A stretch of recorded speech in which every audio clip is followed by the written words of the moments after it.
Oh man, I'm a big old fool. Hey, it's Chris Courtney here, New Pragmatic. I'm hoping I started the stream. I believe I did start the stream. Yes, I have started the stream. Chris Courtney, New Pragmatic. It's time for another edition of the Feedback Loop. We do this Monday through Friday, 5 days a week, 9 a.m. Central or thereabouts. Diving in today, got some really great questions from Rebecca, who immediately jumped on the volunteer match thing. And I can't stress enough, if you are looking for something to get started on today, if you're looking to jump into a project, and I was talking with Patty last week about this. If you're looking, and John, I'm looking at you too. If you're looking to get started on something today, if you're not hearing back, if you like sent out 100 job applications and you're not hearing enough back, some of this is about just getting busy with something, okay?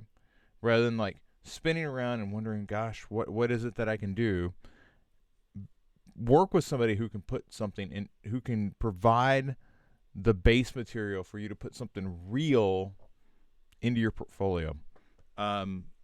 Now, for some of you, you don't have a portfolio yet, and we gotta build that thing, okay?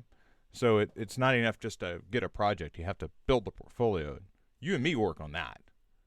But the moment that you have that portfolio and you have something in it, it's time to start filling it. And Rebecca reached out to an organization yesterday via volunteer match. She's having the phone call today. Like, kick off, let's get started, let's do that thing. Now, not all situations will be similar, but it does show you that if you raise your hand and you say, I want to participate, and you do it in the right spot, there'll be people there ready to meet with you. So take that nugget. For those of you that aren't quite there yet, hold that in the back of your mind. You might be a month away, you might be 3 months away, whatever it is. Hold that in the back of your mind. I'm going to do some volunteer work. I'm going to do some volunteer work so that I can build up my portfolio and help somebody else in the process. Okay? Remember, you and I, when you're doing that, I'm your backstop, okay? You're setting out and you're beginning to work with people and you're catching all these weird requests. I'm your backstop. I'm the person that's going to be there to answer questions for you, so you're not out here on your own. I can tell you that when you're working with smaller organizations, which tend to be these volunteer opportunities, they're not as educated on what design really is. So some of it is you have to kind of level them up too, so that the two of you can work together. But again, that's why you have me. On the flip side, she's also working on Rebecca, by the way, just crazy busy. She just finished up the CrossFit site. I haven't seen mention of that, so I'm guessing you've pushed forward. And she's working on another site. She's working on it's a knife doctor site. And I'm not judgmental. I've had some weird clients come down the pipe. Okay, I haven't had a knife doctor, but I did throw a horror metal festival site together for a client. But one interesting thing that Rebecca's doing, I'm just kind of reading through her notes. I've got them off here to the side. One interesting thing is she is taking the new pragmatic approach. Kind of, if you've gone through the UX course, observational research down through prototyping. She's taking that approach rather than adopting the approach of her former boot camp. And full disclosure, I wrote both of them. So the former boot camp, I wrote their curriculum. New Pragmatic, I've written this curriculum over here. And the difference is the curriculum has evolved. Okay, the New Pragmatic curriculum is evolved and moved forward in a couple of specific spots. But she's asking some questions related to what she can do with the interview, um, what she can do with the analysis, considering that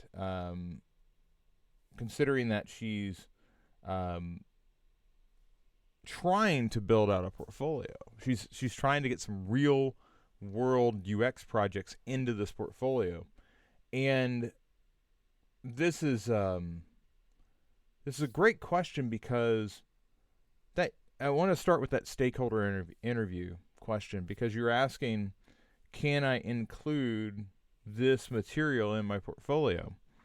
And this is where I would say you have to be smart about editing the content so that you don't want to give away any trade secrets, okay? And this goes for anybody's portfolio.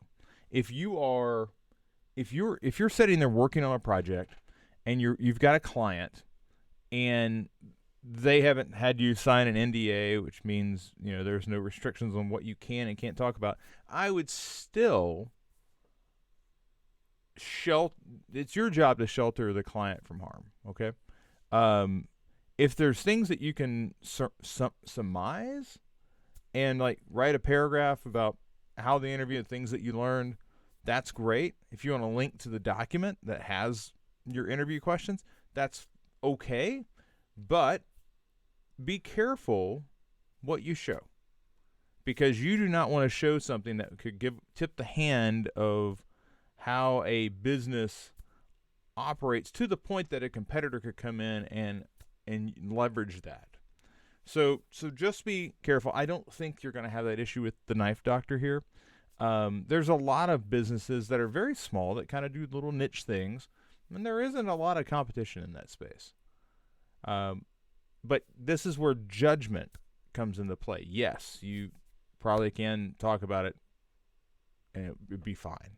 But I just want you to be cognizant of the fact that there could be things lurking there that could be damaging for a client. So just be aware of what the situation is, edit, and I think that summaries work really well. You can say a lot in a paragraph without going into the 2-3 pages of interview notes that you have.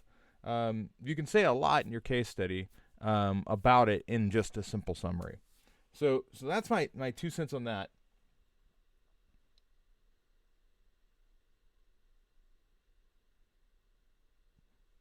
You have another great question, and I want to answer this. You talked about it, like the new pragmatic approach is very detailed, like it's 18 steps.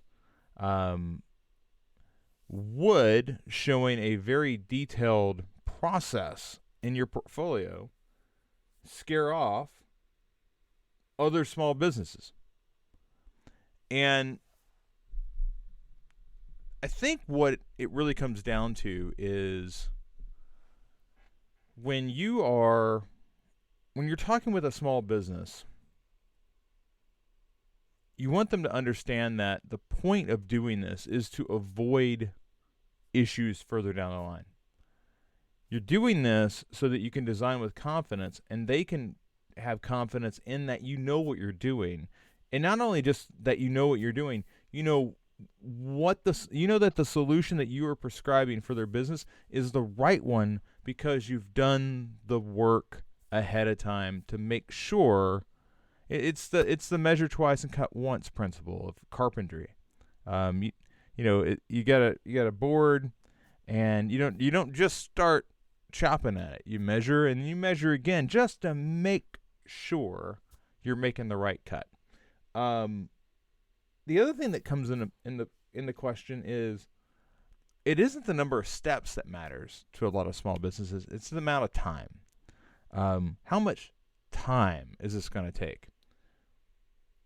What's funny about that is you can knock out a lot of things in a day. It doesn't take a lot of time. Things that take time are setting up testing with individual users. Competitive analysis doesn't take a lot of time. It takes effort. It takes you sitting down, but you can sit down and begin that process at any moment. You're not waiting to sync up with another human to get that underway.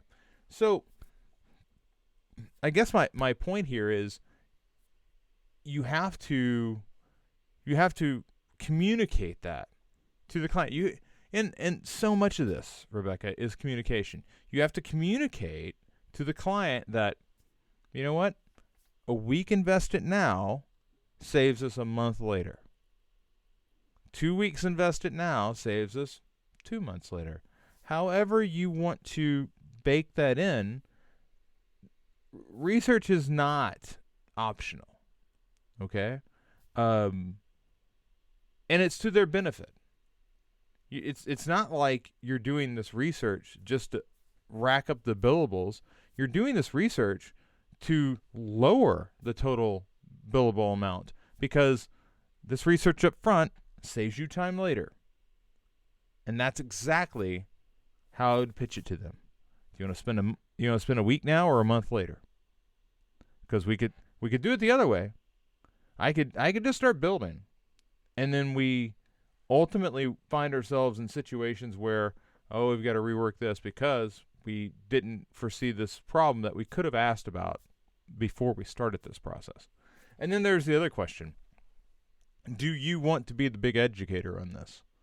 And I say that because a lot of people are like, you know what, I just want to get to work and I want to work with people who value research, and I'm not gonna jump through hoops. I'm not gonna jump through hoops to try to bring this person along into the process. Let them go hire a designer who's just gonna jump headlong into it and do exactly what they want to do. That's a valid answer too, and it really comes down to, you know, what do you like to do? Do you like to educate the client? Do you like them to just be ready to go?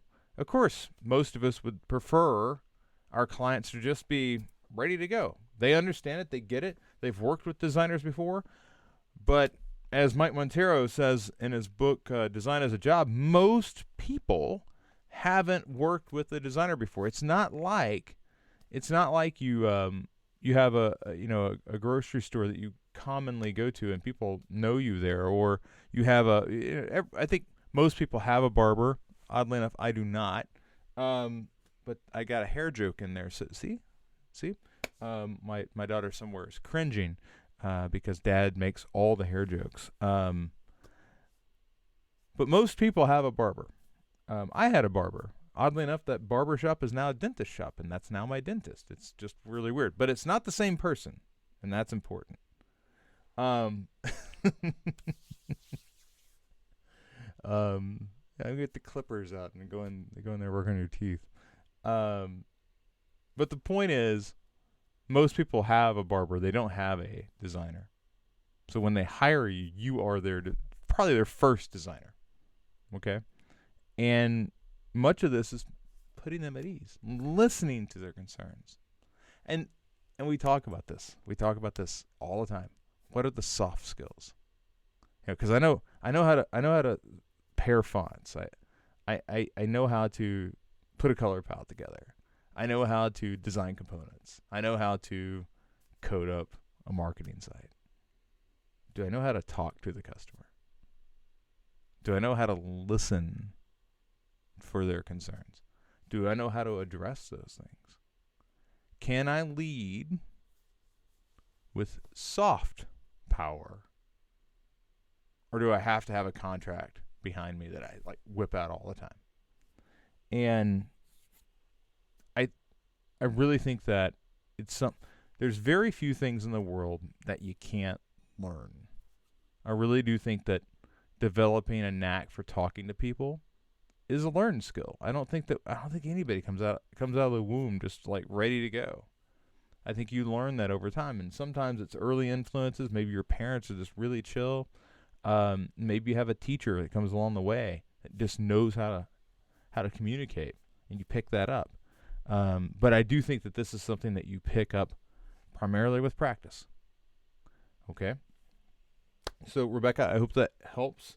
You had really great questions, but I do think that a lot of this comes down to having those conversations. You know, it's interesting. Jason Fried, who runs Basecamp, he started it with Ryan Singer and DHH, who DHH is well known for writing Ruby on Rails.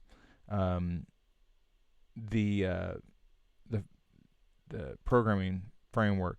Um, anyway, Jason Fried's written a number of books, Remote, Rework. There's a later one, Doesn't Have to Be Crazy at Work. And he was talking yesterday about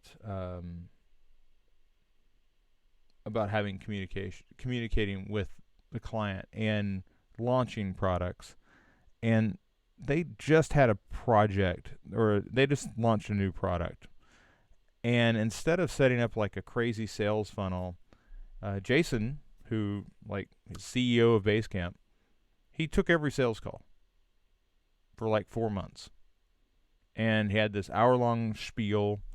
And the interesting thing about that is he learned a lot about business doing that. He also learned a lot about the prospective client.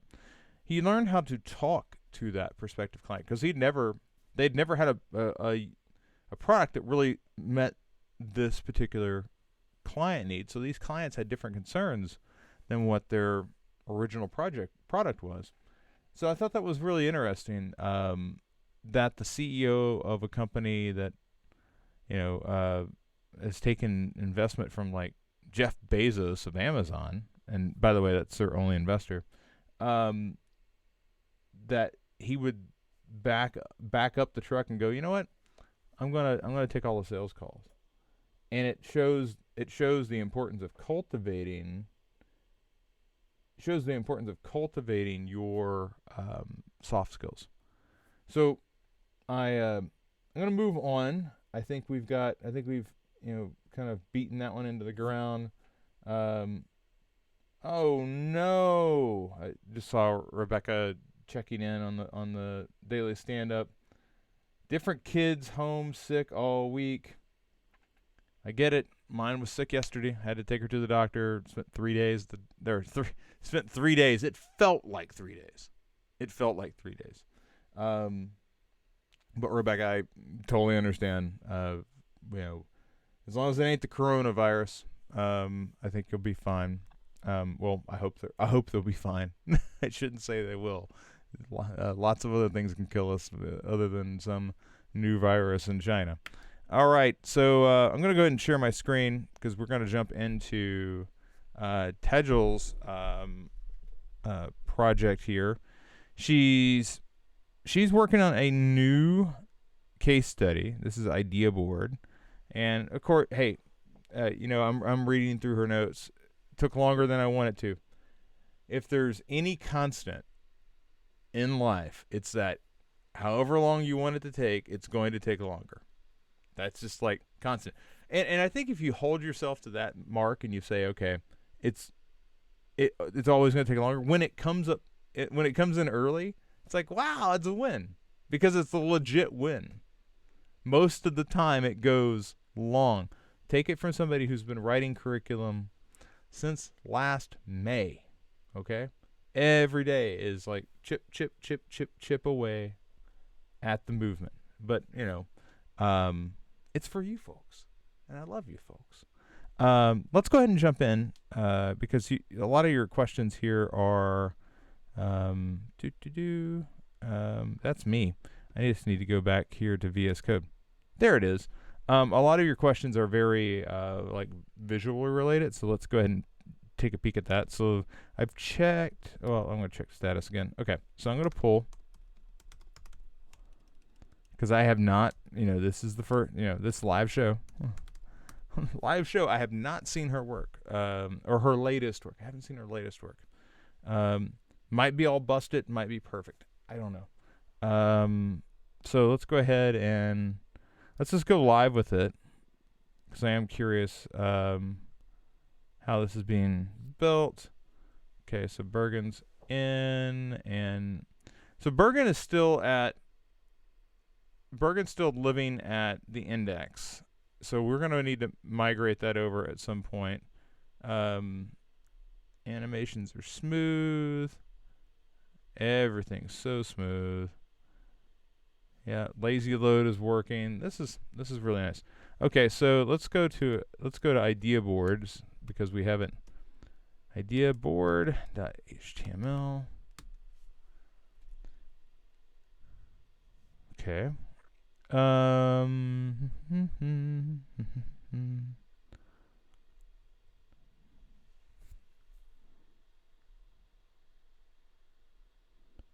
Something's hanging down here, and I'm not really sure why.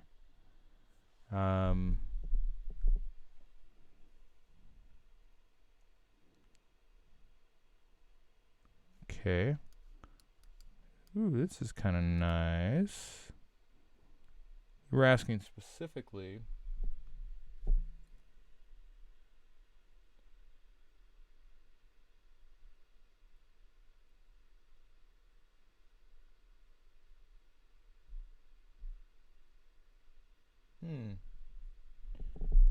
Yeah, Luigi. Sorry, Luigi jumped in with a question.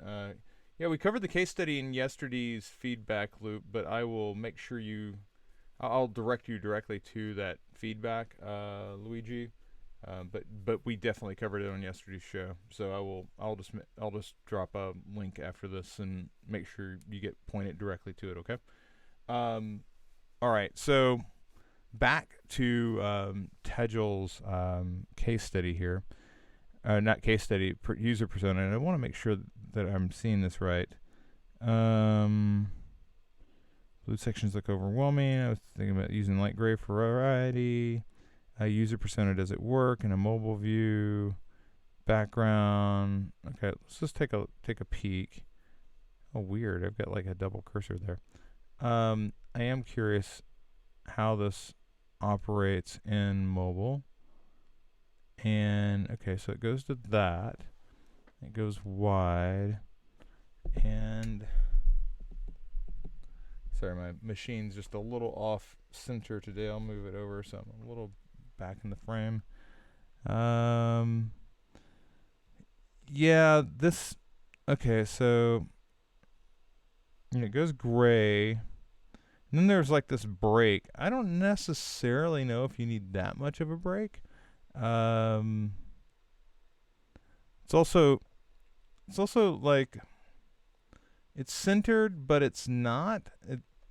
It's interesting because it's like this area I kind of want to come up with. There's your behavior. Are these like, how are these drawn in there? Oh, it's being used as an SVG.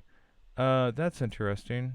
I would almost consider like just drawing this as CSS. Because it's just like, yeah, if you used it as CSS, you could then come through and adjust the width of it for this space. And right now, the way that it's in here, it's like it's constant. It's only ever going to be that big.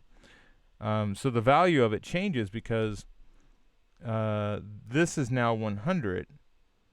So it looks like creating documents is like, looks like the percentages are far smaller than what they would have been over here. Like here it looks like, oh yeah. So and it's because of the perception of what that line length is. It's like that line is perceived to be that long. Okay. So that's something we might want to look at, is just, drawing a div and then coloring the div 80% of the way across and just calling it done. I like this. I do wonder if, I do wonder if when we come down, like it snaps in this, like should this just be centered instead? Should it be, so the top of this needs some work in mobile. I think that it's pretty strong here. I like it. Yeah, I think your personas are very well done. The personas are very well done on the desktop. They need a little work in mobile, but they are nicely done. Um, spacing, we get into this editing bit with the spacing between items. Now, SWOT analysis is interesting. And I've kind of talked about this in the new Pragmatic curriculum, that I really think a SWOT is on your company, and then competitive analysis is on the other company. So um, you can you can see parts of the company at a given time, but you can't really see, like, unless I'm at Dropbox, I don't really know what their true strengths and weaknesses are. Um, there's internal and external, and I'll take you through here. Obviously, that is the color. That's some of the color work that we've been doing. So let's go over here to new pragmatic UX, and we'll go down to competitive analysis. Do do.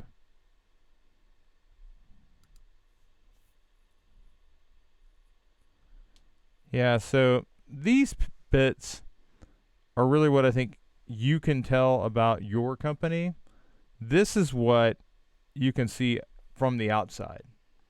So I really think that you can do this opportunities and threats as they relate to Dropbox, Google Dropbox, and Evernote. I think you could see that a lot easier than you can see this internal stuff. Um, but as far as the format goes, I think it's fine. I you do a good one thing I would consider doing is maybe bolding the name here, because I'm I'm I could see having the name up here. I do think it's very smart that you lead with it in each, so I'm good with that. I just think maybe making it bold. Um, you know, I can tell you're just getting into this area here because the spacing, but I do think that there's a bit of spacing work that needs to occur. I like the usage of the numbers here. It's very clean, by comparison to, like, if you go with a big number here, it gets kind of loud, because it's type. But the circle is a nice indicator that this is part of the rest of the project, because you use that red circle throughout, which I think is really smart. Yeah, a little spacing there, spacing here, spacing here, spacing to the bottom. Now this is interesting, like this idea board image. Part of me is wondering, is it forced down, to, like, play between, or does overview come up? Like, there's just small spacing issues that I see. Obviously, the nav needs to come in across the top. And to be completely honest with you, when we're looking at this, I don't think this is a bad time to come through and bring Bergen over and bring Idea Board over and start looking at the index page for your homepage. Because what's going to happen, and this is important, is all of these links that are linking to an image, they're going to take on a slightly different usage, or it's going to be a slightly different path once they move into this folder that happens to also be housing, that happens to be at a different place from images. So all these, it's going to have to be like dot slash on all the images. So that's something that I would, rather than like waiting, I would make that move pretty much immediately to avoid the big lift that's going to be coming. Um, so that's one concern. I want to take a peek back over here. SWOT analysis. Yeah, we kind of addressed that. There are two lines of weakness. Evernote. Yeah. Okay. So you mentioned this, and I think it's really smart to kind of come back and talk about it. Here we go.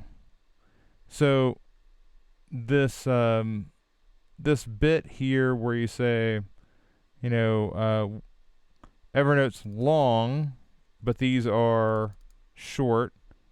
I know that it knocks the alignment down, but you know, most of these are going to like, for instance, here now Google Drive is off because this is wrapping, but Evernote but Dropbox isn't, and Evernote's wrapping a fifth line up here, and so I guess what I'm saying here is, unless you set a minimum height on, like if you went into Flexbox and you said, okay, strength is going to be 1, and then weakness is going to be another, and like these things were all at a set height, unless you do that responsively, it's going to cause problems. So I don't necessarily know that I would worry about it. I might, if there's anything I might do, I might give you more space between these. So if this is, you got style grid on here, I might say the grid gap is 2. Well, not 12, but 2 or 3. Just to give this enough room to breathe. And, you know, you can see, you know, now in that, Dropbox is now 4 lines because of this long combination here, but Google is 3, and now these two are even, and then they get out of alignment. So my point to you is, if you try to like play whack-a-mole with alignment on responsive things in digital, you're going to end up chasing your tail a lot. So it looks fine, just let it go. Or if you can't let it go in and set some minimum heights so that there's some flexibility with each of these, and then, you know, basically everything else starts just down there. And yeah, you'll have some, then instead of having alignment issues, you'll have some gaps. Some gaps will open up. And it's basically the same thing. The only thing that you get into real trouble with minimum height is that when it gets responsive and then it starts to grow, you know, are you going to run out of space? And that's why you use minimum height instead of height. Because when you have minimal height, it can grow. But then you're going to end up with similar issues that you were worried about before. So that's my 2 cents there. I give this more space between, but I wouldn't worry about it otherwise. Here, I think there's some more work that needs to be done to the top of these, specifically in the mobile size. And then I'm gonna send you a short tutorial. I'll send you a code pen on how to draw these bars with CSS.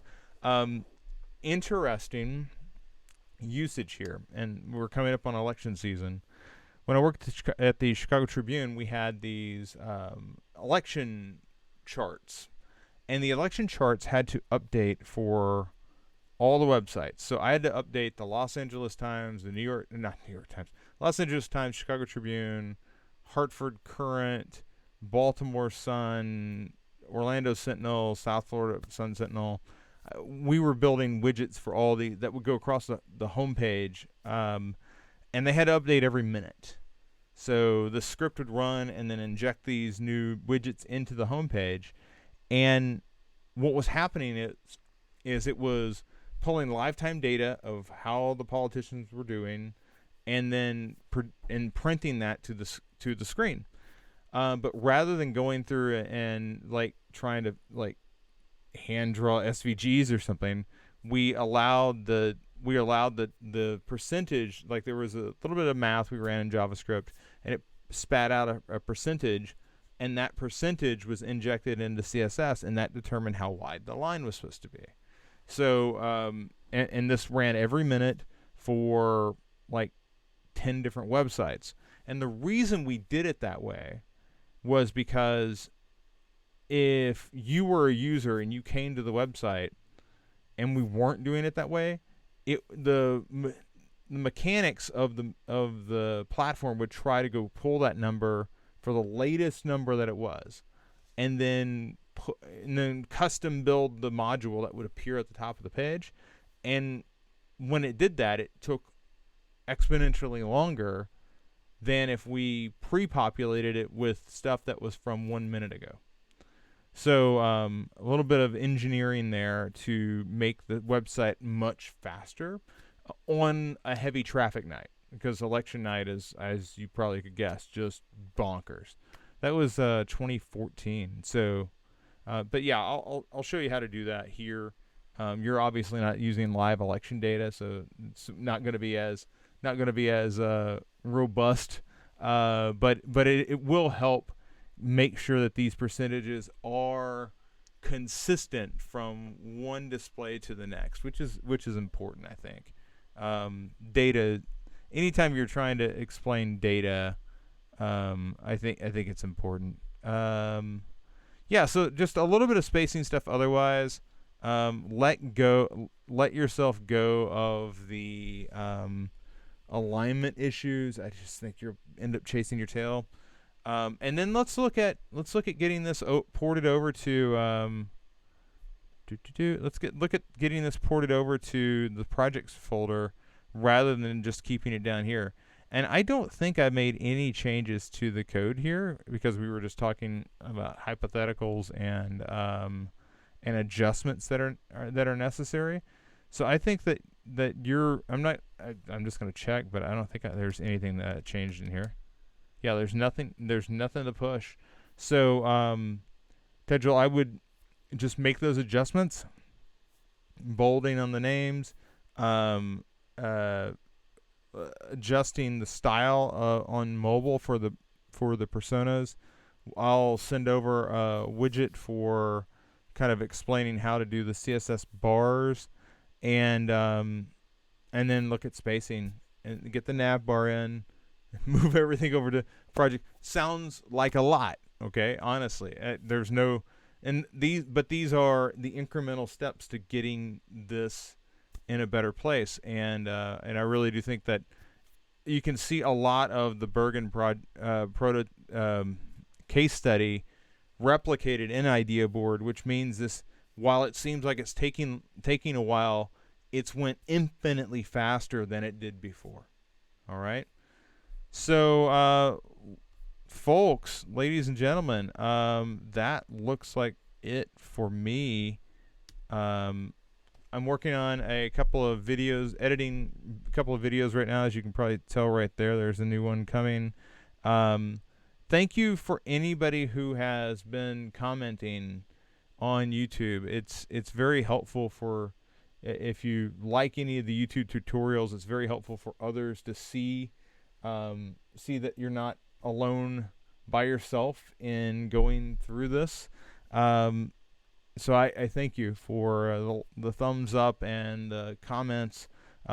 If you see something I messed up on, by the way, call me out on it. I want to make these things as good as I can, and I've had a couple of people point out, oh, hey, you forgot about this application, and it's really helpful, because it's like a lot of times there's so much stuff going on out there in the world, I may not actually know about it. Somebody had mentioned something on the Glide Apps project that AppSheet's been doing this for a while, and they were right. They were right. They had. Doesn't discount what Glide is doing, but it also means that I should have included AppSheet in the discussion. That was a video from like August, and getting comments, relatively recently on that. So those things are all helpful. But without further ado, I'm going to let you get on with the rest of your day. I've got some work here to do. Luigi, I'm going to shoot you a note really fast, and I will chat with all of you again tomorrow. Take care. See ya.